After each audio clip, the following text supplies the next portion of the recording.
రవాణా పరంగా కావచ్చు, వ్యాపార అభివృద్ధి పరంగా కావచ్చు, ఏ విధంగానైనా సరే ఒక నగరం కానీ, ఒక ప్రాంతం, ఒక రాష్ట్రం అభివృద్ధి చెందాలంటే వాటిలో ప్రధాన ఘట్టమైనటువంటిది రోడ్ల నిర్మాణం. రాజధాని నగర నిర్మాణంలో మౌలిక సదుపాయాల్లో మొట్టమొదటిది రోడ్డు నిర్మాణాలు చెప్పవచ్చు.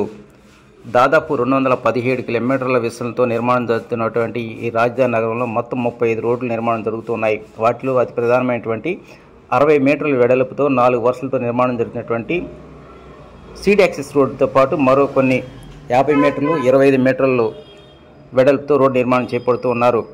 రాష్ట్రంలో కూటమి ప్రభుత్వం అధికారంలోకి వచ్చిన తర్వాత అమరావతి రాజధానిలో గతంలో వేసినట్టు రోడ్లతో పాటు మిగిలిపోయినటువంటి రోడ్లను పూర్తి చేసే అంశంపై దృష్టి సారించారు.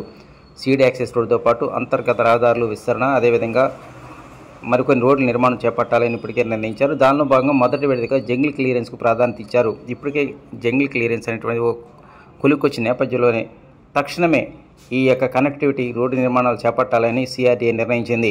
సాధ్యమైన త్వరలోనే, అంటే వచ్చే నెల మొదటి వారం నుంచి ఈ రోడ్లు నిర్మాణానికి సంబంధించి శ్రీకారం చుట్టే అవకాశాలు ఎక్కువగా ఉన్నాయని సిఆర్డీఏ అధికారులు తెలిపారు.